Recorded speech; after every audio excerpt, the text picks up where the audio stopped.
बुलंदशहर में कांग्रेस की संविधान बचाओ संकल्प सभा का आयोजन किया गया।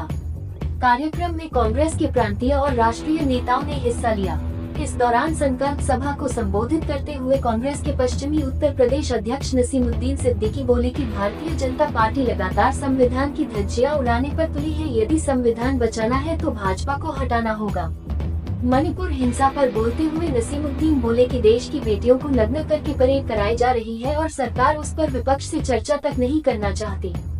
वहीं इस दौरान सभा को संबोधित करने पहुंचे कांग्रेस प्रदेश अध्यक्ष बृजलाल खाबरी ने भी भाजपा पर जमकर निशाना साधा। सीएम द्वारा ज्ञानपवी को मस्जिद कहने पर आपत्ति जताने वाले बयान पर पलटवार करते हुए बृजलाल बोले कि भाजपा नेता 2024 से पहले ध्यान भटकाने का काम कर रहे हैं। उन्होंने दावा किया कि भाजपा की तमाम कोशिशों के बाद भी 2024 में इंडिया अपनी सरकार बनाने जा रहा है।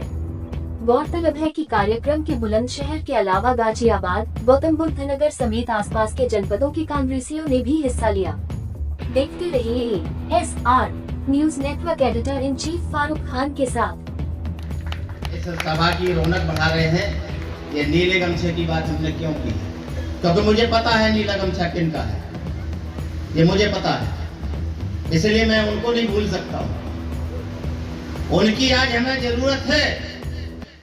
अगर उनको हम दूर रखेंगे तो हमारी जरूरतें पूरी नहीं हो सकती।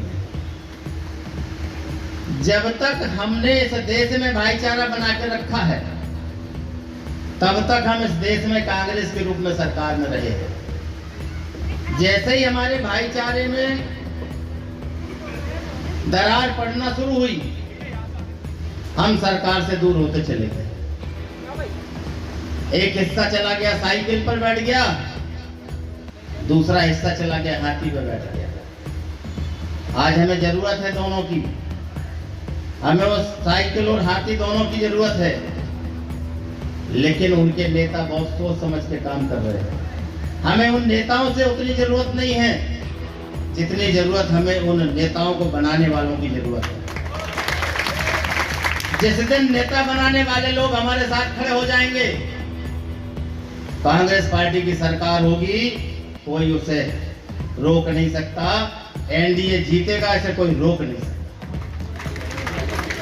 साथियों, सॉरी, इंडिया की बात हो रही, एनडीए की नहीं हो रही। आप लोग एनडीए ना समझ लें।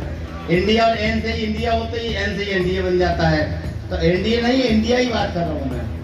हमने जो है आज 26 दलों को लेकर के इंडिया बनाया है। इंडिया का मतलब आप समझते हैं और एनडीए का भी मतलब समझते हैं। एनडीए का मतलब बिल्कुल स्पष्ट है, नॉन डेवलपमेंट अलायंस। बोला था ना, और सही बोला था, मोदी ने बोला था, हमने एनडीए बनाया है, मतलब नॉन डेवलपमेंट अलायंस बनाया है। और इन 9 सालों में अगर कोई डेवलपमेंट कर दिया हो तो एक भाजपाई हमें गिना दे कि फला जगह फला चीज बनाई गई, हम मान लेते हैं। लेकिन जब इंडिया बना तो भारतीय जनता पार्टी के तमाम बड़े से बड़े नेताओं के पेट में दर्द शुरू हो गया। यहां तक पेट में दर्द शुरू हो गया, वो इंडिया मुंह से कहना बंद कर गए। मैं एक कार्यक्रम में था कल दिल्ली में, और उस कार्यक्रम का हकीकत में इंडिया के एक अनमोल होना चाहिए था। सर, आज बुलंदशहर आए, कार्यकर्ताओं में काफी अव्यवस्था है, मंच पे भी लेकर बहुत सारे पदाधिकारियों में रोष दिखाई दिया। ये क्यों है सब? किस चीज़ का रोष? कोई रोष नहीं। अरे हमने व्यवस्था बनाने की बात कही कि हमारा प्रदेश के पदाधिकारी SC, ST, OBC, minority, frontal, ये सब मंच पे ले आओ। उसी पे हम नाराज हो रहे थे, और कोई अवस्था नहीं है। जब जो आदमी कुर्सी पे बैठ जाता है, उठने में दिक्कत तो होती है। तो हमारी नैतिक जिम्मेवारी ये बनती है कि जो हमारा संगठन है, संगठन के पदाधिकारी हैं, वो भी कम से कम एक गुलदस्ते के तरीके से मंच पे दिखाई दें। इसलिए मैं नाराज हो रहा था, और कोई ऐसी बात नहीं। अध्यक्ष जी, आपने मंच से कहा था आने वाले 24 के चुनाव में एनडीए जीतेगा, इसके क्या मायने हैं? ये तो मोदी भी कह रहा था, बेटी पढ़ाओ बेटी पटाओ, बोले थे। इंडिया को आपने एनडीए समझ लिया है तो अलग चीज़ है। मैं तो इंडिया ही बोलूँगा हमेशा। एनडीए क्यों बोलूँगा? एनडीए के बारे में मैंने बताया भी आपको।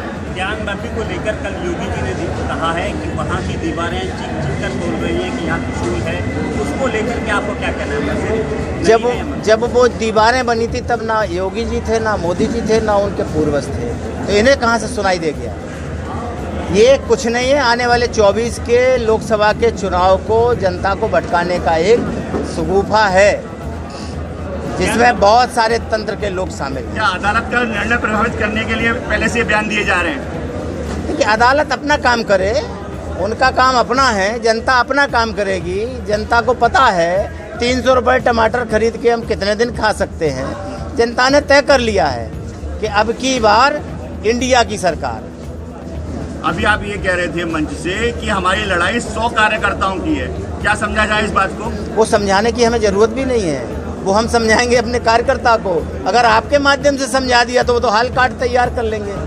हमें 100 सिपाही चाहिए। मतलब आपके पास नहीं है ना अभी? है, हमारे पास हजारों की संख्या। एक आपने नहीं सुना, 140 करोड़ लोग हैं इंडिया में, हर एक विधानसभा में 4 लाख मतदाता हैं, उनमें से 100 लोग सिपाही चाहिए। सिपाही का मतलब ही दूसरा होता है। सिपाही कभी अपने आप को नहीं बनाता है, वो सीधे जनता की लड़ाई लड़ता है, जनता की सेवा करता है। ऐसे 100 सिपाही जो 20 दिन हमें दे सकें, उनकी हमें भर्ती करनी है, उन पे हमें काम लेना है, और वो काम करने को तैयार हो गए तो इंडिया जीतेगा, कोई रोक नहीं सकता। दूसरा ये भी मंच से आप कह रहे थे सपा और बसपा हमारे साथ आ जाएं तो ही बात बनेगी। बसपा तो आपके साथ है ही नहीं।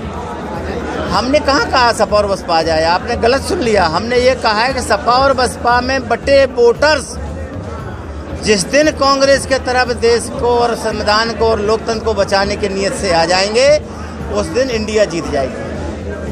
जी, मणिपुर हिंसा पर सुप्रीम कोर्ट ने भी चिंता जताई है, क्या कहेंगे? जो जिसके अंदर भी जरा सी मानवता है, चाहे वो सुप्रीम कोर्ट, चाहे हाई कोर्ट, चाहे लोअर कोर्ट, चाहे किसी दल का नेता हो, चाहे किसी संगठन का व्यक्ति हो, जिसके दिल में जरा भी मानवता है, उसे दर्द होना स्वाभाविक है।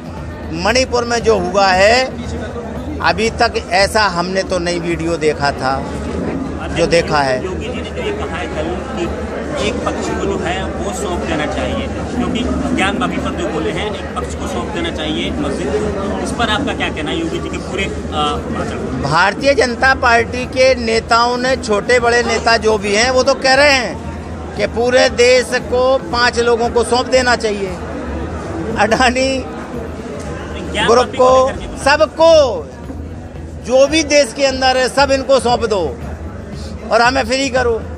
ये उनकी चाहत है। लेकिन इस देश को आज़ाद कराने में, देश को बनाने में जिन महापुरुषों ने अपने अपने प्राणों की आहुति दी, उनके उत्तराधिकारी इस देश में करोड़ों की संख्या में हैं। वो ऐसे इस देश को कहीं किसी के हाथ में नहीं जाने देंगे। आने वाले 24 में इंडिया को जिता करके इन्हें वहीं खड़ा करेंगे जहां से ये खड़े होकर के आए हैं। भारतीय जनता पार्टी ने अपना प्लान उत्तर प्रदेश बता दिया है कि 80 की 80 लोकसभा सीट जीतेंगे। कांग्रेस का क्या प्लान है? वो तो 120 जीतने की बात कर रहे होंगे, आपने 80 गलत सुना है। वो 120 जीतने की बात कर रहे हैं। 120 सीट है ही नहीं। और हम कह रहे हैं कि इंडिया में जितने भी हम लोग इंडिया में हैं, सबका मन ये है कि एक बार इन्हें खदेड़ करके इंडिया को जिताओ। मेरा कहना ये है कि उत्तर प्रदेश में हम मानवता के नाते तो 5-10 सीटें उन्हें दे सकते हैं, बाकी इंडिया जीतेगी और कोई रास्ता नहीं बचा है। अभी कांग्रेस ये तय नहीं कर पा रही कि उनका नेता कौन बनेगा। कांग्रेस तय करे ना करे, देश ने जिसको नेता माना है, जो 4000 किलोमीटर पैदल चल के देश के हर एक व्यक्ति के दिल में पहुंच गया है, वो इस देश का जननायक है, वो इस देश का नेता है। कांग्रेस संसद में मणिपुर पर चर्चा के लिए क्यों तैयार नहीं है? ये तो उल्टे बात बरेली को जा रहे हैं। विपक्ष कह रहा है कि आओ पार्लियामेंट में हमारे साथ बैठ के चर्चा करो। भारतीय जनता पार्टी की सरकार भाग रही है। सरकार तो तैयार है, लेकिन आप सरकार का पता है क्या तैयार है? वो 2 घंटे की चर्चा चाहती है।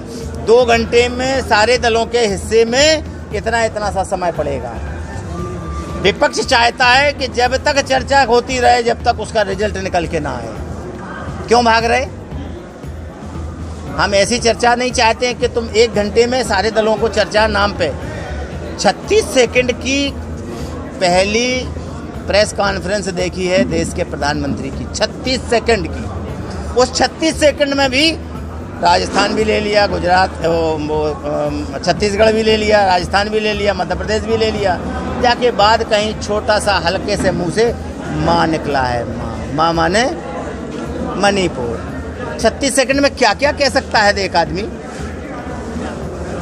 हमारे देश के प्रधानमंत्री 36 सेकंड में मणिपुर पर बोल रहे हैं, जहां पर आज 90 दिन हो गए हैं मणिपुर के दंगे को लगातार चल रहा है। अब कैसे कहेंगे कि आप विधानसभा में, चाहे जिला पंचायत में या नगर पंचायत में, हर जगह कांग्रेस का कहीं कुछ अस्तित्व ना के बराबर है। कांग्रेस की सरकार बनेगी, आपको नहीं दिख रहा, अलग बात है। आज ही इतने लोग थे, इतने लोगों को काम नज़रअंदाज करेंगे। आज यहाँ पे सब कुछ जो है दिखाई देगा आपको नंगी आँख से, और इसी दम पे मैं कह सकता हूँ कि यहाँ इंडिया जीतेगा। धन्यवाद।